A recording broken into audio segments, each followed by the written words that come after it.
dawah, the calling to Islam, the proper Islam, was to be the primary instrument of the Muslim Brotherhood in order to access the youth, like Anas has mentioned.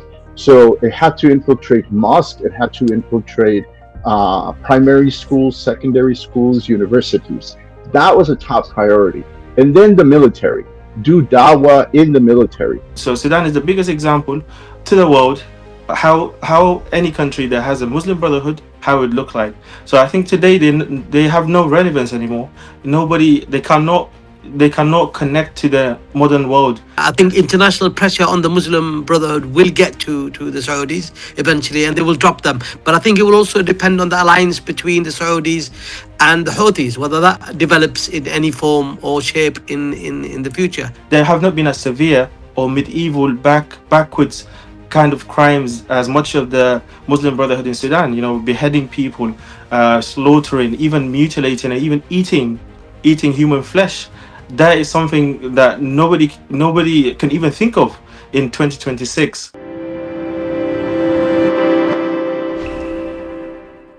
Welcome to FO Live. With me is Dr. Abdul Galil Shaif. He's a notable South Yemeni scholar. He's an author and a political advocate.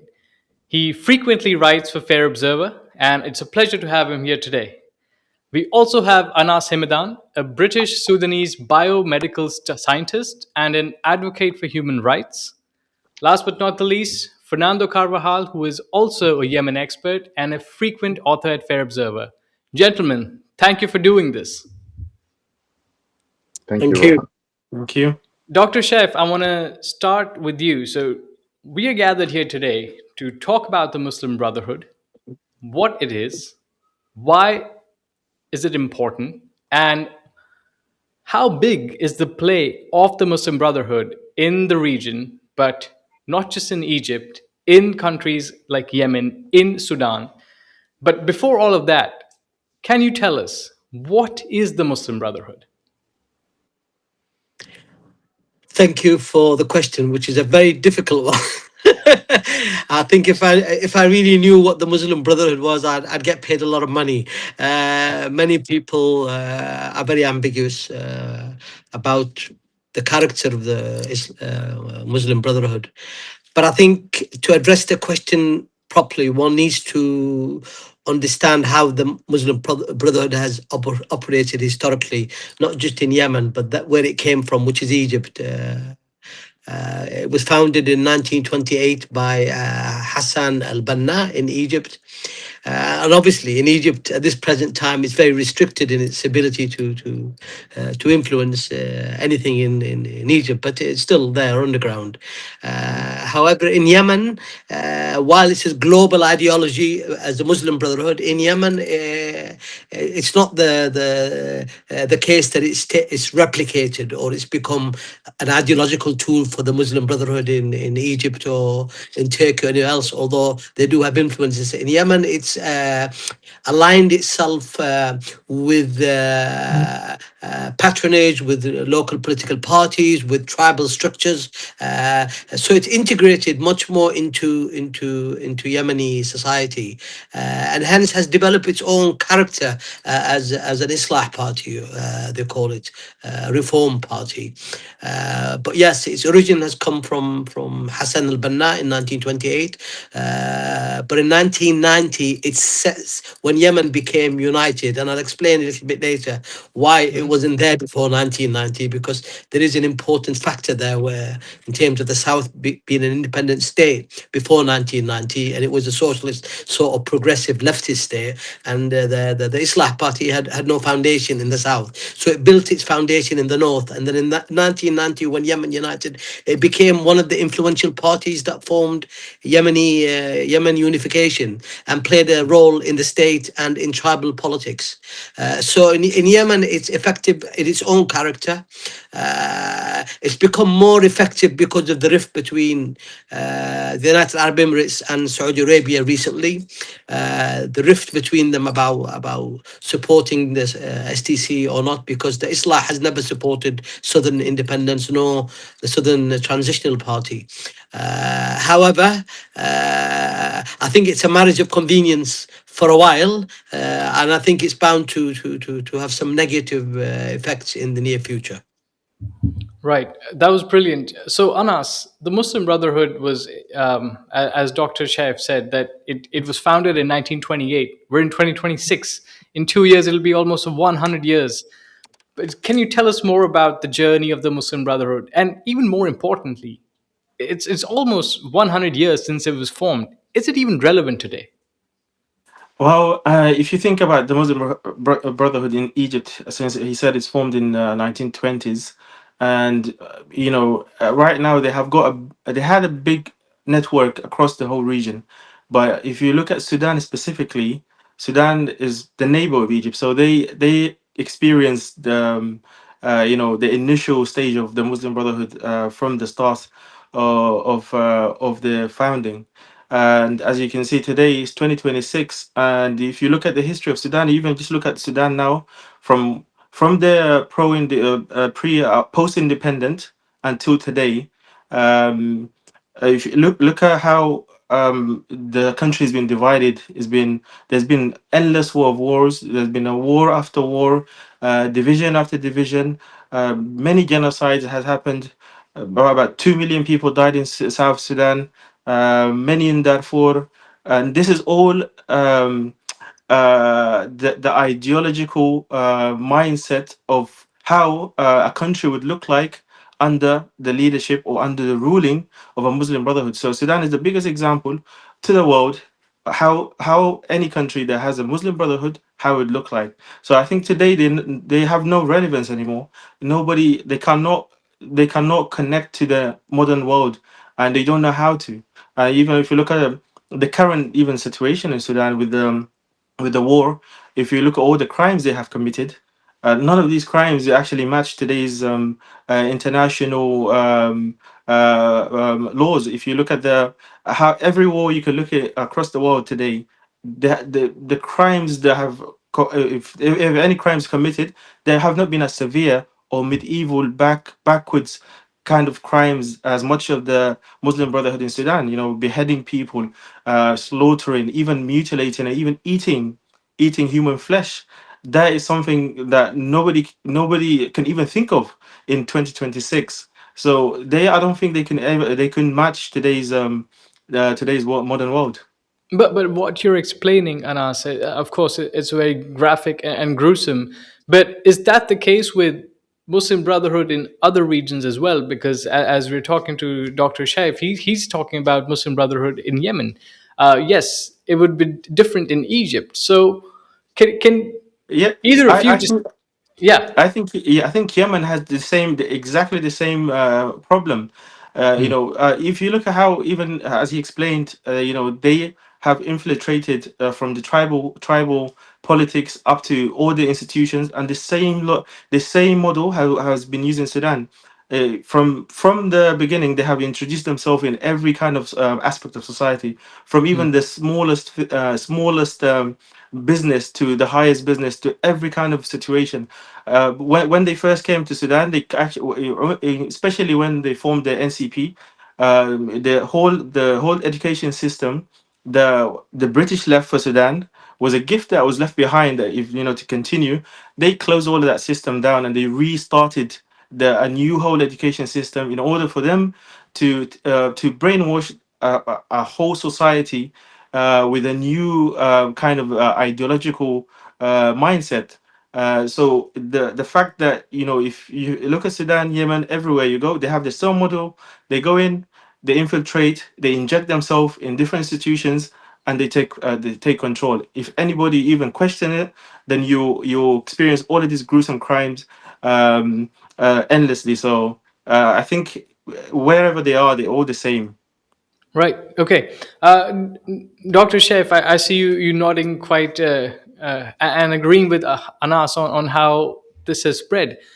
That's very interesting. Can you also give us an idea of how this influence expanded from Egypt, but even more importantly, why didn't it go to other areas in the region as well? Like, do we see the the the the ideology of the Muslim Brotherhood in countries like Jordan, in countries like in Lebanon, or do we see it more towards Yemen, Sudan, perhaps even South Sudan? Uh, yes, I agree with my colleague from Sudan, because I think we need to understand that the Islah Party, or the Reform Party, has got a life of its own now. It's not just a vehicle for ideological influence. It's also become a character in its own right inside Yemen and inside Sudan. I mean, inside Yemen, particularly, for your viewers, to give just a little bit more clarity, it was never purely just an Islamic organization with an Islamic ideology. It has a political side to it. And it's grown like a cancer, in a sense. It's grown within the tribal structure. It's grown within the political structure, particularly in Yemen. I mean, the South was a counterbalance. South Yemen was a counterbalance, because it was the leftist Yemeni Socialist Party that was in charge, and they had no room for Islah, because they saw Islah as a movement that would limit the freedom of women, that would limit the freedom of the press, that would limit the freedom of any progressive politics in healthcare, in education, all sorts of ways. So I think it's really important to understand that the Yemeni civil war that has taken over 10 years, it's also a regional war as well, has allowed this cancer of the Reformist Party to actually grow even further and influence even further society. And now that the UAE has withdrawn from the political situation in Yemen, that withdrawal would mean less funding towards progressive forces, less funding towards progressive forces, particularly within the security and army sector. And Islah can develop relationships with AQAP, with Daesh, and even with the Houthis eventually. And I think they will find a marriage of convenience with that, because the Islah Party was able to work very well with Ali Abdullah Saleh during his regime, his 33-year rule. He ruled, but they were the executors of his politics. And the way they defeated the Southerners in the war in 1994 was to use the Islah Party and the jihadist movement all in one go. Right. Fernando, you've actually covered Yemen extensively. We've also spoken about Sudan. We've spoken about Saudi UAE rivalry in Yemen, in the region. How have you seen the Muslim Brotherhood over the years? You've recently written a piece for Fair Observer about sanctions on the group.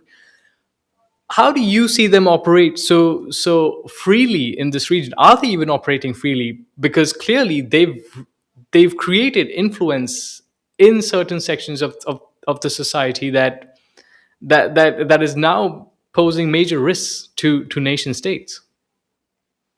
Thank you, Rohan, and thanks to Dr. Shaif and Anas for their words on their respective countries.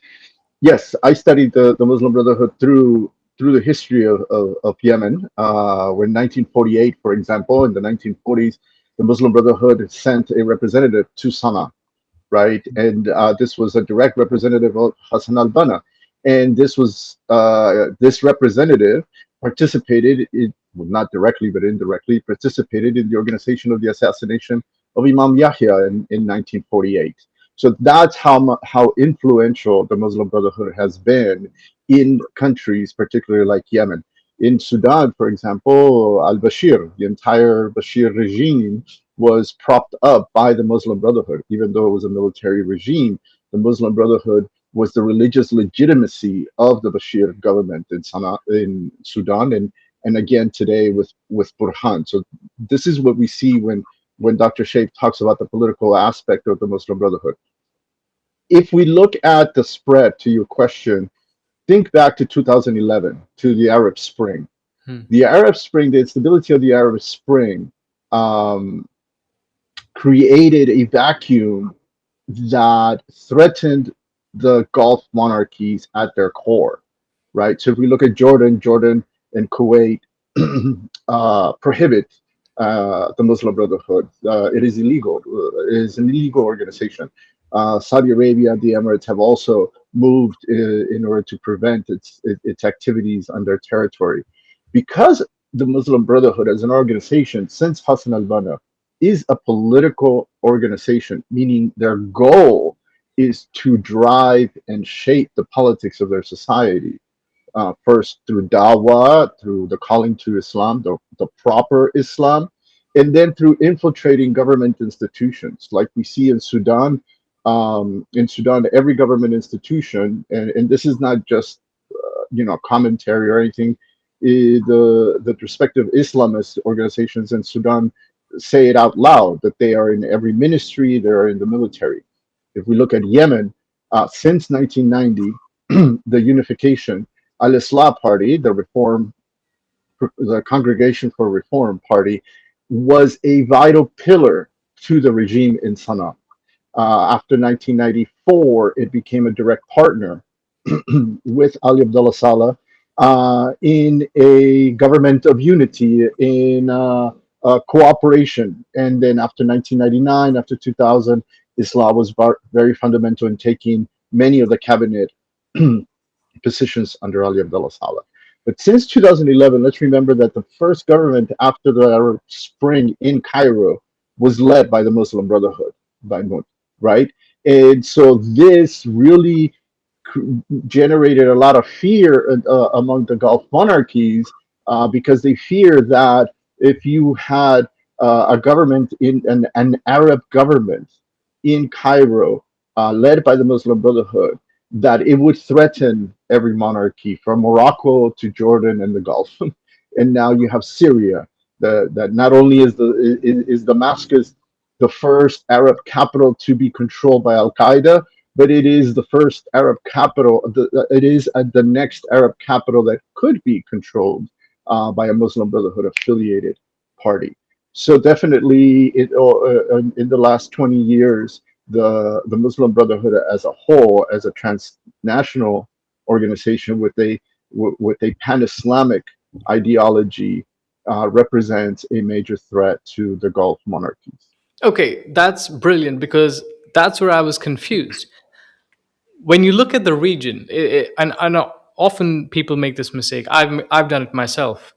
When you call it the Gulf, when you call it Arab nations, you consider you it automatically puts a picture in your head that it's a monolith, which is really not the case because just because they speak Arabic doesn't mean all of them are on the same page when it comes politically, religiously, ethnically, or in their tribes. So, how has the Muslim Brotherhood been able to spread its influence in the region, given the fact how diverse it is when it comes to tribes, when it comes to ethnicities, when it comes to even local language, dialects?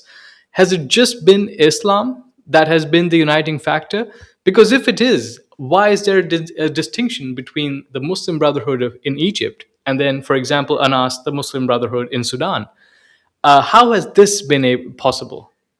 I can give you an example of how in, how they inject themselves in Sudan. So they have a system in Sudan. The system is using universities.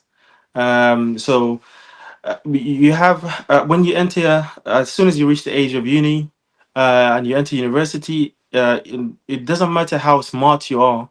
If you're the most intelligent person and achieving the best grades, if you do not join the Muslim Brotherhood parties, which they have them in every university, you must join them in order for you to be able to graduate from uni. So there's a lot. I've had so many cases from students who studying and they refused to join. So therefore, they made their life in uni as a living hell. And at the same time, they got lecturers to fail them in every module, even though they were achieving the best grades. So I feel like the fact they inject themselves in every aspect of society, where they don't give civilians any choices. To even if you don't disagree with them and you're Sudanese, there's nothing else you can do. The only thing you have to do is just join them in order for you to just graduate from your university and just work a normal job. So is it been they've been recruiting since from the universities. So one case I've had from somebody telling me this. Um, when they get to a certain get to university and they see a certain individual who's very active and very sociable, they actually pay them money in order for them to stay in uni and not graduate and not finish, just to keep staying in uni, in order for him to keep recruiting different students. And they don't give just men; they also do it with women, so they can get women to also come to these sessions. And when you go to these sessions, they give you everything that you think of, and which kind of gives somebody comes from a poor background or unfortunate background, sees this and they be like, okay, you know what, I'm going to join them without even understanding what they are joining. I think back in before the war, I've had some stories. I remember when I was a kid, I went back to Sudan, was a teenager, and then somebody was telling me, Osama bin Laden was a good guy, and I was like, what are you talking about? And apparently, this is what they do. They go to these lectures and they kind of like brainwash them, telling them this guy is anti the West, anti this. They are a hero. They implement all of these different ideological, and to somebody who's never left a village, who doesn't even understand, who's never seen a city. They have no knowledge beyond where they are stationed. So they started from very early age, even from like elementary school. They start slowly teaching you things that you don't really understand. And then when you get to university level, you have two options: you either join them or you forget about university, forget about graduating. And on top of that, you had to also do military services in Sudan, and it's not really a military service, to be honest. Is more like what you see today in the war, where they kind of like calling them um, volunteers coming to fight and whatnot. So it's the same thing back then. They were preparing you because at that point, Sudan, the central government with the Muslim Brotherhood are fighting the South Sudanese. So they wanted to start the recruitment from early. So they had to get you to train, and they train you for 49 days, and then they send you to South Sudan. And they used to have this thing called Kesha, where they would drive around Sudan, see any young man who's able to, they think he's able to fight, they would just pick you up and take you against your will, and send you to South Sudanese. And I've seen so many cases where people have lost their sons, and they had no idea what happened to them, and they were just sent right away. And then they just use every kind of system that's oppressive, non-progressive. The if I remember, there's a case. There's one lady who was wearing jeans, and just jeans, wearing jeans. They took her from the street and they beat her up for wearing jeans. So this is that Muslim Brotherhood is just not compatible with today's society. And you can have modern Muslim, but you don't. This is not modern Muslim, or this. I don't even know what the Muslim Brotherhood actually is. It's just, for me, it's just a terrorist organization that's just terrorizing any place, location they go to, local population, so they can sit in power and rule. And they have no significance whatsoever in today's world. Right. Anas, you're not the only one who designating them as a terrorist Yeah. organization. You're joined by countries like Egypt, Saudi Arabia, the UAE, and Russia. Very interesting. Fernando, can you tell us more about the Muslim Brotherhood? And I'm going to take you back to Yemen, but I will, before I take you to Yemen, I'm first going to take you to Gaza, because Hamas as an organization has kind of come out from the Muslim Brotherhood. It's got an ideological connection. It's got a personal connection with the Muslim Brotherhood, and of course, now Hamas has been designated as a terrorist organization after the October 2023 attacks. But interestingly, Hamas was also politically influenced by Iran, and the Shia clergy there. Now, when you look at Yemen, there's the Houthis who've also been influenced by Iran and the Shia clergy there. There's also the Muslim Brotherhood now.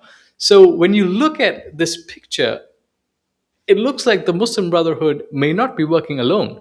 Um, can you tell us more about this confluence of Hamas and the Muslim Brotherhood and Iran, and then the Houthis in Yemen? You're asking for a PhD dissertation at the moment, my friend.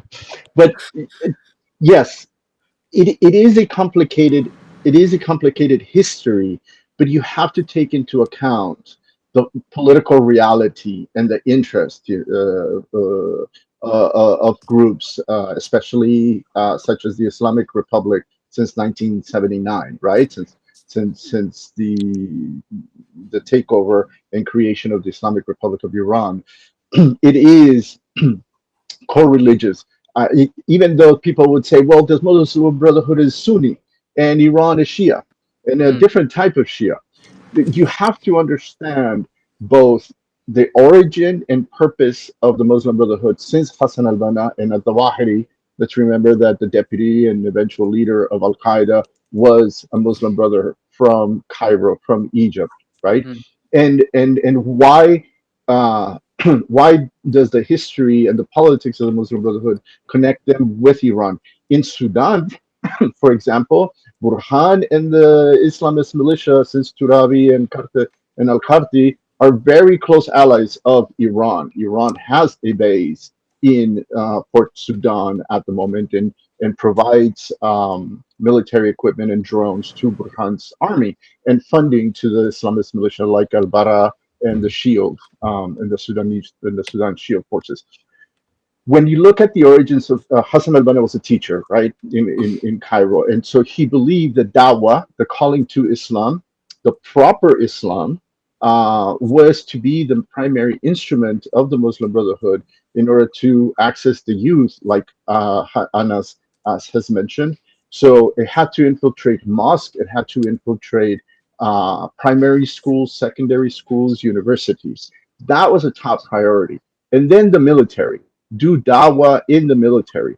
So if you remember Sadat was killed by the Muslim Brotherhood, by soldiers from the Muslim Brotherhood in the army in Cairo. And Abdul Nasser, Muslim Brotherhood, came up to power in Cairo because of the Muslim Brotherhood, and then he turned against them because, unlike Al Burhan, Abdul Nasser didn't want to be driven, didn't want to be controlled by the Muslim Brotherhood. The same happens to Sadat and then Mubarak. So once, for Hassan al-Banna, if you read his books, the writing about him is an organization that incorporates Salafi dogma, Salafi doctrine, and Salafi is a very conservative form of Islam, a very conservative interpretation of Islam, and Sufism. And in Sufism, it is not only the rituals that we read about from Sufis and everything, but Sufis have a very peculiar organization for their groups. And the Muslim Brotherhood is based on secrecy. The fundamental principle for the Muslim Brotherhood is secrecy, right? And this is why a lot of affiliates of the Muslim Brotherhood, every time a group gets sanctioned, they're like, but there's no such thing as the Muslim Brotherhood in Lebanon. There is no such thing as the office of the Muslim Brotherhood in Turkey or in Iraq or Syria or Yemen. That is very true. There is no big sign or no big building that says Ikhwan al-Muslimin around there. But it is the organization, and that we know it exists because Hassan al-Banna wrote about it, called it, named it, and published many books about it. In Yemen, its origins, like I mentioned, go back to the 1940s, when Yemeni students were sent to Cairo for studies. And interestingly enough, the education in Sana'a was so bad that Yemenis would not qualify to enter school in Cairo because they didn't meet the requirements. So the Muslim Brotherhood reached out to these students and then would teach them, right, in order to qualify to enter high school, secondary school, and then the university. But during this, it was a lot of religious indoctrination. So a lot of people would say, but wait a minute, Yemen, Sana'a in 1940s was Zaidi, was ruled by the Zaidis. mm, Yes, that is correct. When people like Abdul Majid al-Zindani, who was a major leader of Islah Party in Sana'a and also an affiliate of Osama bin Laden, when he traveled to Egypt for his studies, he was a Zaidi, and then converted, quote unquote, converted to Sunnah, the Sunni Islam, because he joined the Muslim Brotherhood. The Muslim Brotherhood gave people like him, young Yemenis like him, so many benefits: accommodations, food, jobs, and education. And so then this model is then transferred to Yemen in the 1980s. Between the 1960s and the 1980s, the groups affiliated with Zindani and many other Yemenis that traveled to Cairo that adopted the Muslim Brotherhood approach became primary instruments in schools, in mosque preachers, in mosque, and government officials, right? Because they were educated in Cairo, and so this is the way that Al Islah came through the ranks as a partner of Ali Abdullah Saleh's party. In Yemen and in Burhan, interestingly enough, it's a little bit different than in Cairo. But in Yemen and in Sudan, interestingly enough, the Muslim Brotherhood, the Ikhwan, became the instrument of religious legitimacy for the regimes. So these two very tribal societies, in Yemen, remember the Imam was everything. The Imam embodied the leader, military, poet, religious cleric, and diplomat, right? So when Ali Abdullah Saleh, a military man, took over Yemen, he had no state credentials and he has no religious credentials.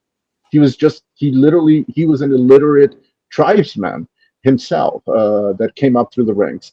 So Islam provided Ali Abdullah Saleh's regime with that religious legitimacy. So in the Yemeni history, in the Yemeni context, you no longer needed a cleric or an imam as religious legitimacy. You had a party that provided the religious legitimacy. And from 1990 until now, you have this fight between Islam, the Sunni, and the Zaydis, right? In 1948, Imam Yahya was killed primarily because he refused to reform Zaydiyah. He refused to adapt Zaydiyah to modernity. As I mentioned earlier, Zaydiya is based on a theory of Huruj, meaning when the leader is no longer acceptable, another religious Zaydi leader can come and oppose publicly and militarily the leader. In Sunnah, you have what is called Wali al Amr, meaning once the clerics and once the people accept a leader, everybody must support this leader.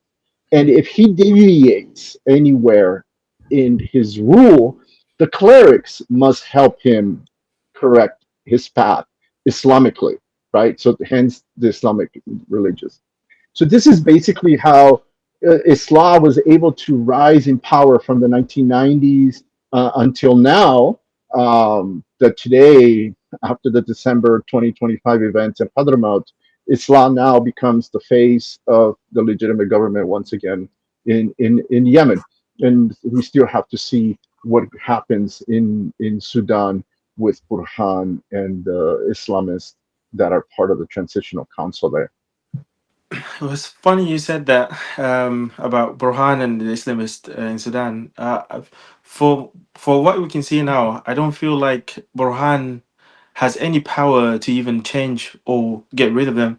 I mean, recently we just saw him demote his deputy commander Al Kabashi, who's from the tribe of Nuba, which is basically the Muslim Brotherhood in Sudan had always had this racial division. So they always use race divide, and I think they are more concentrated in one specific demographic of region of Sudan, while the rest of Sudan they do have concentration in there, but obviously these people have always resisted one way or the other, and therefore they can never trust anyone else from these other regions except they had to be from this specific regions.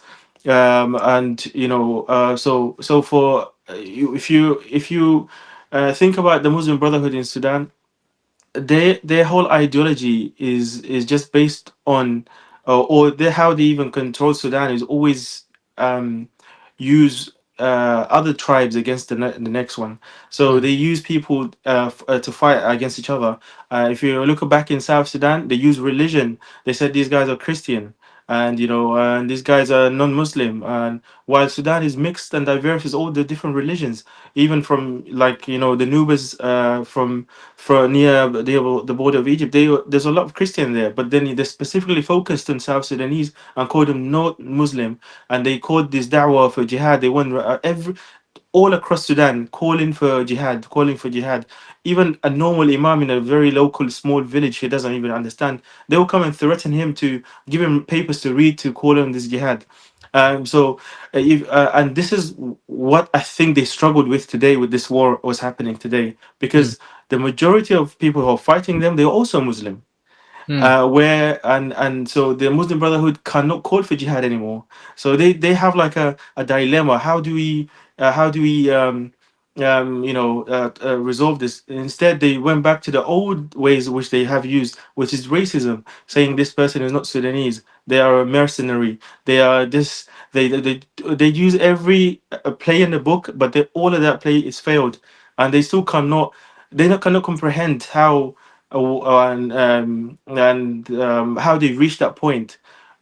And the reason is very simple. You are just cannot um, you cannot exist in today's world. It's just impossible. Your time is done. Your era is over. There's a new world happening. People are rising. People are clued up, and many Sudanese, thanks to the internet and social media, they are a lot more aware than the previous families or parents who had no connection to the outside world, who had no understanding, who had no access to information. So they had to manipulate. If you look at all the media, it's all how they manipulate the media, even to the West. They're trying to manipulate how their lies, but you can't manipulate something that somebody's already knows the truth to. But you can do it in Sudan, yes, because people are not don't have access to information, and they've used it for so long. But it's that time for them is over, because the world is growing, the world is opening up, the world, people understand what their rights are, and they cannot suppress or use. And the biggest problem is just their inability to ever reform or change. They Mm. just cannot. No matter, like, if you look at Sudan history, we had countless of revolutions. We had countless of revolution. This is not the first revolution we had in 2019. We had so many. You had uprisings. You had people who took arms and fought for equality. You had people who came and had peaceful protest, had a peaceful revolution. Nothing ever works. They just do not listen. It's like you're talking to a rock. That's what the Muslim Brotherhood is, a rock that just exists, that does not want to change its shape. At least rocks over time, they with erosion they can change themselves, but Muslim Brotherhood does not. I think Hanas, that's very fascinating how you explained what's happening in Sudan, because how do you wage jihad if the other side is also a preacher of Islam, if they're Muslims? And this is something I saw personally in Afghanistan when I spent over a month there when Taliban was knocking on Kabul's door. Every Afghan that I spoke to, they were talking about how they're happy that they're kicking out the Americans, they've kicked out the Russians, they've kicked out the British, they've kicked out everybody. And they said that the reason we can do this is because when we have a foreign power, when we have a great empire coming into Afghanistan, they wage something called the jihad, which is a war against foreign occupiers. That is the kind of jihad that they understood, because Taliban follows the Deobandi school of Islamic thought. Deoband is, of course, in India, very far away from Afghanistan, but still they've got roots and connections together. And when Afghanistan's acting foreign minister came to India, he went to Deoband. He was given a warm welcome by 10,000 Deobandi scholars. But I've had the pleasure of speaking to a lot of people in Afghanistan since I was there in Kabul, and they were explaining to me that once jihad is done, the fighting will not stop. And I was curious why that will not happen, because now everybody's Muslim in the country, everybody follows Islam. And they said when jihad stops, that's when jung begins, and that is basically a fight of multiple Islamic schools of thoughts in that region, fighting, vying for influence. And now, Dr. Shaif, this is where I want you to come in and tell us, how does that play out in Yemen, given how fractured Yemen is, given how Houthis have a tight control, but they're not the only ones. There are also other factions that are fighting, that are vying. You've also got the Muslim Brotherhood. How does this concept of jihad that the Muslim Brotherhood preaches even play out in Yemen? I think that the Muslim Brotherhood, I mean, I've certainly noted that in my book. I mean, I think they're very smart in Yemen. This is where I have a difference with my Sudanese colleague. They're not static. In Arabic, مش مجمدين. They're more flexible. I mean, look at the way they've played the Saudi Arabians against the Emirates. They played that very well indeed. They've been the thorn in the difficulties that the Southerners have faced in terms of their self-determination, because they've always been opposed to self-determination for the South, not because they love unity, but because they see much more life for them within a unified Yemen than they do within a two-state solution inside Yemen.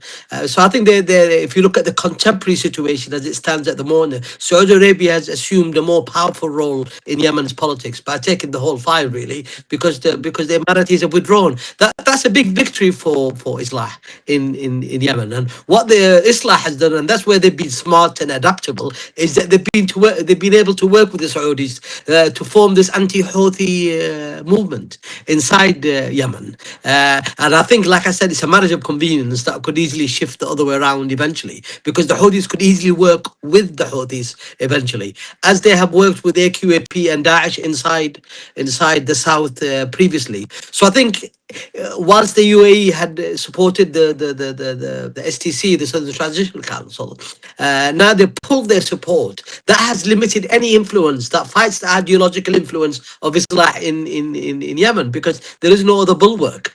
Yeah, the Saudis, in terms of taking the Yemeni file or the influence over Yemen's future, have done that in a marriage of convenience with Islam. So I think they've been very smart in their approach, in their strategic approach towards how they influence and shape Yemeni politics in the future. And I am extremely worried that the current partnership between the Saudi Arabia and Islah could strengthen Islah's network politically. I mean, they're already strong in terms of their network, their charitable networks, their non-government operations. Fernando, can you come in here? And because we spoke one of our previous conversations, we definitely etched out the rivalry between Saudi and UAE, especially when it comes to Yemen. And now Dr. Shaif has brought in this beautifully. He's brought in how the Muslim Brotherhood is probably working with the Saudis, and is even looking at getting the Houthis to join them, which is going to be really bad for the Emiratis, because they're also vying for influence. And of course, the Emiratis do not see the Muslim Brotherhood in a positive light at all. Of course, they've termed them as a terrorist organization. Now, incidentally, this rivalry goes beyond Yemen, and that's where Anas comes in. So perhaps we can do Fernando and then Anas, because this rivalry is very visible in Sudan as well. So how do you see this playing out? Do you think the UAE will try and keep the Houthis to their side, or do you think the UAE can fight off this influence if the three form one coalition in Yemen? But then in Sudan, where also you've got Burhan with the Muslim Brotherhood, and then we've got Dagalo, who's not with the Muslim Brotherhood, who is with the RSF, being supported by UAE. How do you see this all playing out? On the surface, it looks like it's too much to grasp, but then it kind of makes sense. Thank you, Rohan. Yes, like I said, it's complicated, right? It's beyond a complicated relationship. Um, Ultimately, 28 million Yemenis lose under this scenario that Dr. Shaif proposes, or he's not the only one to mention it. But yes, the purpose at the moment is to preserve unity. That's the goal. And the only way you preserve Yemeni unity is if you create some sort of agreement between Houthis and some other political party that can control South.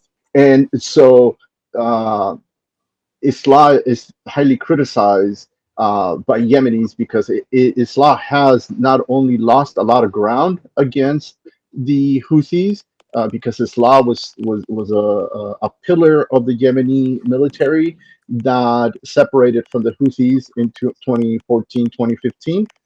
Second, Islam controls Taiz, the city of Taiz, and there is, the common approach to that is that there is an agreement of convenience between the Houthis and Islah in order to preserve the core of the city of Taiz under Islah influence and control, where the Houthis are literally surrounding the city, like, they're literally controlling the areas around the ring road and all the entrances to the city. Um, the way that you described, Rohan, a little while ago, that relationship between Iran and Muslim Brotherhood, parties like Hamas, uh, both entities, the Muslim Brotherhood and the Islamic Republic, need an enemy, right? They need an enemy. The Islamic Republic is in a permanent state of revolution as long as Israel exists, right? That is the enemy that keeps the revolution going, threatens Islam, right? And so the same thing happens with the Muslim Brotherhood.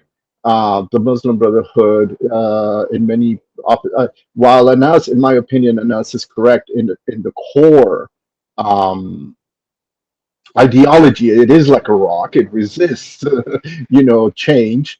Dr. Shaif is also correct in showing that it can adapt to its different environments. Think of the Muslim Brotherhood like the Catholic Church, right? The Catholic Church adapts. It's called the universal. Catholic means universal. It means it must adapt to every culture it interacts with. That's the same thing with the Muslim Brotherhood. If you have a very tribal society, the Muslim Brotherhood engages dawah, right? The calling to Islam. When you brought up your example of Kabul, it reminded me of an experience outside Sana'a a long time ago, where people on the road saw a Salafi group that was going to this tribal area, and in their vehicle and in their literature, they mentioned dawah, Hmm. right? They were mentioning dawah, and the tribal men, they're like, "What do you mean? We're Muslim. Who are you doing dawah to if we are Muslim?" But this is at the core. It's whose interpretation of Islam are we talking about? So even Dioban would be different dawah than the Muslim Brotherhood, would be different dawah than than a Salafi group, etc. Right? Than the Houthis. The Houthis are a very interesting entity in that they have been able to adapt to both Iran's Shia model, because it's their patron, to the Beit al Houthi, to the Houthi family since the late 1980s, and Sunni Islam, right? Um, because they realize that a lot of people in Yemen today are Sunnis. There are less and less Zaydis in Yemen today, and so all of this creates an environment that allows the al-Islah, Hizb al-Islah, the Congregation for Reform in Yemen, is a combination of Salafis, Muslim Brotherhood, tribal leadership, and businessmen, merchants, right? So this is a conglomerate, right? It is not a political party. It is an umbrella organization whose goal is to push a political goal through religion, right? And for Islam, it helped to divide and conquer, meaning it went after Hashid, right? Its primary tribal leader since the mid 1980s was the head of Hashid, the most powerful tribal confederacy in Yemen, and by by nature, it then created rivals in other tribal entities and other tribal groups until those groups, whether it was Bakil or others, accepted Islam's interpretation of religion. Then they became a partner. So definitely, I would agree with Dr. Shaif that as we can see today, since December 2025, in the new relationship between Saudi Arabia and Hezbollah Islah, the Islah party, Islah has adapted to the reality. It constantly adapts to the reality because it has to find a way back to power. It has to find a way back to leadership. And if we look today, um, the Islah Party have helped marginalize the Southern Transitional Council. You really do not have a General People's Congress, the GPC, in power, so it has marginalized it. When we look at the reality in Yemen, Islah is the only constitutional political party in Yemen. There is no other constitutional political party in Yemen. The Yemeni Socialist Party is one person in one office. The Nazarist is one general in one office.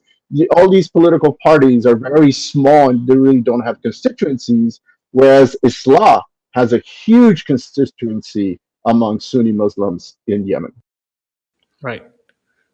Okay. In the interest of time, I will fire off one final question, which you can all give different perspectives to, and that will be that.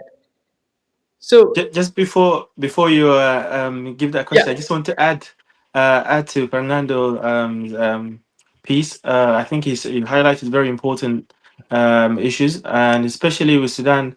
Yeah, although Yemen is might be in the process of bedding with Iran, and I mean you already have the Houthis who are already in bed with Iran. But Sudan Muslim Brotherhood has always been in bed with Iran, even though they had a section where a phase where they kind of like broke relationship just for show, but it's not, it wasn't something serious. It's just something for them to show the international community so they can lift up their sanctions and whatnot, and then they'll continue to still keep going. But historically, Iran has always been providing weapons into the Sudanese Muslim Brotherhood, who have been using these weapons, smuggling them through Egypt to provide them to Hamas. Yeah, yeah, is not a secret. Is a very well known factor that these guys have always been involved in such activities.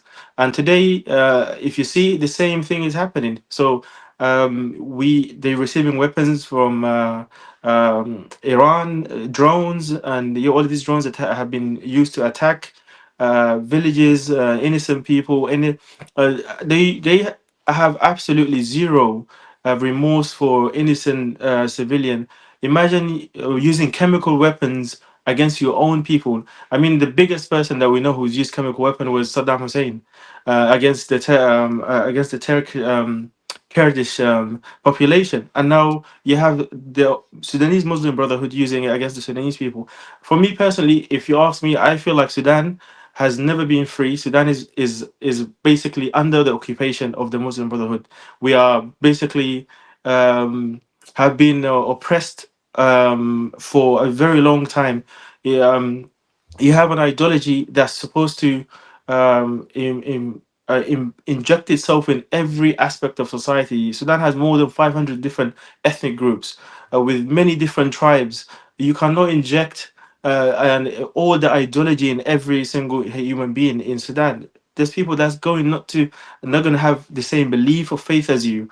And if you look one aspect of the Muslim Brotherhood in Sudan is, especially if you look at the history of Sudan, there has always been a war and after war. So the Muslim Brotherhood thrives of war. They survive by fighting. They cannot they cannot live a moment of peace. Since our independence, Sudan has not had a 1 year of peace. It's always been war. So if for Muslim Brotherhood to survive, they need war, because war basically, like Fernando said, they need an enemy. You need an enemy to continue to survive. So without a war, and if you look fast forward today, 2024, how many peace deals have been rejected by the Muslim Brotherhood? The RSF has sat down many times. They were called for peace. They have attempted to, you had the Manama, you had the Jeddah agreement, you had the Jihad, you had the Geneva Convention, you had many, and they always reject it because they know peace means the end of the Muslim Brotherhood. So Muslim Brotherhood and war come is just one word. They should even change it to Muslim Brotherhood. They should just change it to warhood. Yeah. Okay. So Anas, what's happened is that Fernando's talked about what's happening in Sudan. You've of course given us a great detailed insight into the two warring sides in Sudan, the Sudanese army and the RSF, and who the Muslim Brotherhood is supporting the Sudanese army. We've also got the play of Saudi Arabia and the UAE in Sudan. Who is interested in keeping the Muslim Brotherhood alive and kicking in Sudan? Well, there's various actors that who are contributing to this war, or actively contributing. One, the biggest one is Egypt. Hmm. They have been supporting the Sudanese army. Well, under the with Egypt is a bit funny because they banned the Muslim Brotherhood in Egypt, but they yet support the Sudanese Muslim Brotherhood. So it doesn't make sense for me when what Egypt is doing. I thought when the war started, Egypt should have been the first one against supporting the other side, and then Hmm. you have Turkey. Turkey has a hand. Turkey has a massive Muslim Brotherhood of their own, and they have been supporting the Sudanese army, and so is Qatar. Qatar has been financing them, has helping them with finance. It hasn't been as big, and nobody has been speaking about it because, of course, the Muslim Brotherhood knows how to maintain their information under. But for me, what I find interesting is the West. Here in UK, for example, it doesn't make any sense because the US went and designated the Muslim Brotherhood, yet in the UK and European Union, this is just is normal, and there is countless of Muslim Brotherhood members who do live in the UK from various countries, not just Sudan. Various, they all live here and they've been given shelter. And if they were living as a normal civilian, living their life is fine. But they're not living as a normal civilian. They're living trying to influence their ideology within British or UK or European politics in order for them to serve the agenda of the Muslim Brotherhood. And so I find it very interesting how can a country with a reputation and history like UK allow it to happen while countries US is very far from the Middle East, and yet they were able to identify the problem and the threat that the threat is not just for Sudan or for the region, or it's for the whole world, threatening Sudanese, the region, and the wider community and the international community. So I feel like the Muslim Brotherhood, as long as they exist, there's going to be problems. It's either the new world with Muslim Brotherhood or no world. It has to be. There's no choice. And thank you. Thank you, Anas. No, more than that, not the dominance and the influence. Who wants to keep them alive and kicking in Yemen? Yeah, I think at the moment the Kingdom of Saudi Arabia wants to keep them alive for some reason. I think it's because of this anti Southern Transitional Council and Southern independence movement. I think that's the primary reason. But I think the rise of the Houthis in Yemen and the influence, which is only in the last 10 years, you've got to realize the Houthis were not that influential. Now they are influential, and I think that's complicated the picture much more, and it's reshaped the alliances, reinforced the centrality of Saudi Arabia in the Arabian Peninsula, particularly in Yemen. And I think the Islah operates not as one actor, but among many other actors, yeah. And I actually believe it's in Yemen particularly, it's a matter of time because there's a marriage of convenience, political convenience with the Saudis. I don't think that will last. I think international pressure on the Muslim Brotherhood will get to the Saudis eventually, and they will drop them. But I think it will also depend on the alliance between the Saudis and the Houthis, whether that develops in any form or shape in the future. There's also in the south a big problem now is that the southern people have rejected the dissolution of the STC and are fighting for independence through popular demonstrations. And as you can see, a number of people have been killed in Shabwa, in Adan, in Hadramaut. So in conclusion, I think the Islah Party, in my view, is a hybrid political actor in Yemen, shaped by both ideology, which came from Hassan al-Banna, but also by a lot of pragmatism. I think they're survivors. They're trying to survive in Yemeni politics as best as they can. They've got good networks in Taiz, in Adan, in Hajjah, in Ib. They've got very good social networks, and that keeps them alive in a sense. How long that this resurgence of Islah will last in Yemen would depend on what happens between the Houthis in Saudi Arabia. And I think it will also depend, because at the moment there's a political vacuum. AQAP and Daesh are back in action. That could also influence what happens to Islah. So I wait and see, but in my conclusion, my own point of view, having studied the subject for a while now in Yemen, I don't think that the Houthis are there. I don't think that the Islah is there to last for a long time. I think they're there to last for a temporary period.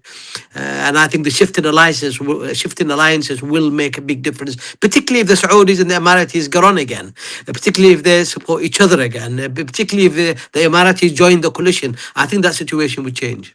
But don't, before we go, don't you think this war in Iran is going to rejuvenate and put more life into the Muslim Brotherhood? Because now, because of the actions of the Americans and the Israelis, they will be able to convince others that you need to have a unified Islamic body, and the Muslim Brotherhood can be that body. I think it can be, but I think it depends on what the Saudis and the Emiratis do. I actually believe that if the Emiratis and Saudis see sense in this, they would get together and they would form some sort of partnership and bring back the Emiratis into the coalition, because I think they need to form something out. I think the more that they're divided, the Saudis and the Emiratis, the more that Islah has got much more of a position and they're relying now on Saudi finance as well. So I think it's really important that the Saudis and the Emiratis see sense after this war with Iran, that their relationship and the strength of their relationship could be crucial to the future of the Gulf states and the Arabian Peninsula as well. Brilliant. Dr. Shaif, Anas, and Fernando, it was a pleasure having you on, and thank you very much for speaking to Fair Observer. Thank you. Thank you, Ahmed. Thank you, Thank you, Rohan. Rohan. Thank you, everyone. Thank you very much. Thank you. Bye. Join the conversation at Fair Observer and subscribe to our YouTube channel.